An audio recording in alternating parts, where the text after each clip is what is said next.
ಕೆರೆ ತಾಲೂಕಿನ ಸಮಸ್ತ ಧರ್ಮಸ್ಥಳದ ಅಭಿಮಾನಿಗಳ ಪರವಾಗಿ ಈ ಒಂದು ಬೃಹತ್ ಮೆರವಣಿಗೆ ಹಮ್ಮಿಕೊಳ್ಳಲಾಗಿತ್ತು.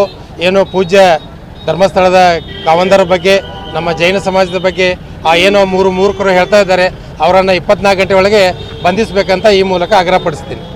ಏನು ಸರ್, ಅವ್ರು 3 ಜನರ ಅರೆಸ್ಟ್ ಈಗಾಗಲೇ SIT ತನಿಖೆ ನಡೀತಾ ಇದೆ. ತನಿಖೆ ವಿರುದ್ಧ ಏನು ಹೋರಾಟ ಮಾಡ್ತಿದ್ದೀರಾ? ತನಿಖೆ ವಿರುದ್ಧ ಅಲ್ಲ, ಏನು ಈ ಕ್ಷೇತ್ರದ ಬಗ್ಗೆ, ಪೂಜ್ಯರ ಬಗ್ಗೆ ಇಲ್ಲ ಸಲ್ಲದ ಆರೋಪ ಮಾಡ್ತಾ ಇದ್ದಾರೆ, ಅದರ ಬಗ್ಗೆ ಹೋರಾಟ ಮಾಡ್ತಾ ಇದ್ದಾರೆ.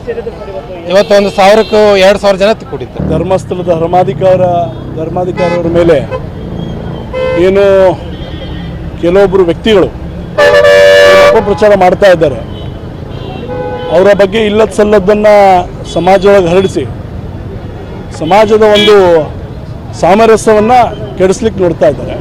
ಅದಕ್ಕೆ ಸರ್ಕಾರ ಕೂಡ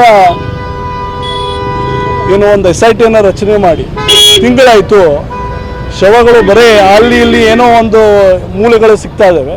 ಬಟ್ ಅದಕ್ಕೆ ಅವ್ರಿಗೆ SITಗೆ ಖಾತ್ರಿ ಬರವತ್ತು, ಇದು ಖರೇನೆ ಇಲ್ಲಿ ತೋರ್ಸಾಕದಾರ ಖರೇನೋ ಸುಳ್ಳತ್ತಂತ.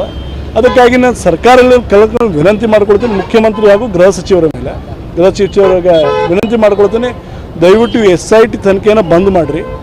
ಯಾಕಂದರೆ ನೀವು ಏನಾದರೂ ಇದನ್ನು ಹಂಗೆ ಕಂಟಿನ್ಯೂ ಮಾಡೋಕ್ಕೆ ಹೋದ್ರೆ ಧರ್ಮದ ಮೇಲೆ, ಅಂದರೆ ಧರ್ಮದ ಮೇಲೆ ಆಪಾದನೆ ಮಾಡೋಕ್ಕಾಗತ್ತೆ. ಯಾಕಂದ್ರೆ ಈಗ ತಾನೇ ಒಬ್ಬರ ಪ್ರತಿಭಟನಾಕಾರರು ಹೇಳಿದರು, ಅದು ಧರ್ಮಸ್ಥಳ ಅನ್ನೋದು ಧರ್ಮದ ಆಧಾರಿತದ ಮೇಲೆ ಇರುವಂಥ ಒಂದು ಗುಡಿ. ಧರ್ಮಾಧಿಕಾರಿಯವರು ಯಾವುದೋ ಒಂದು ಕಾರ್ಯವನ್ನು ಮಾಡಬೇಕಾದ್ರೂ ಕೂಡ ದೇವರ ಸನ್ನಿಧಿಯಲ್ಲಿ ಅದನ್ನು ಕೇಳ್ತಾರೆ, ಅವರು ಒಪ್ಪಿಗೆ ಕೊಟ್ಟರೆ ಮಾತ್ರ ಅದನ್ನು ಕಾರ್ಯವನ್ನು ಮಾಡ್ತಾರೆ. ಹಾಗೆಯೇ ಇಡೀ ರಾಜ್ಯದೊಳಗೆ ಇಂಜಿನಿಯರಿಂಗ್ ಕಾಲೇಜ್ ಆಗಲಿ, ಮೆಡಿಕಲ್ ಕಾಲೇಜ್ ಆಗಲಿ, ಸ್ಕೂಲ್ಗಳಾಗಲಿ, ಇವನ್ನೆಲ್ಲ ಅನೇಕ ಶಿಕ್ಷಣ ಸಂಸ್ಥೆಗಳನ್ನು ಕೂಡ ಅವರು ತೆಗೆದಿದ್ದಾರೆ. ಸಮಾಜಕ್ಕೆ ಅವರಿಂದ ಕೊಡುಗೆ ತುಂಬ ಇದೆ. ಅದಕ್ಕಾಗಿ ದಯವಿಟ್ಟು ಸರ್ಕಾರದ ಕೆಳಗಡೆ ವಿನಂತಿಯನ್ನು ಮಾಡ್ಕೊಳ್ತಾರೆ, ತಿಂಗಳಾದ್ರೂ SIT ಅವ್ರಿಗೆ ಏನೂ ಸಿಕ್ಕಿಲ್ಲ.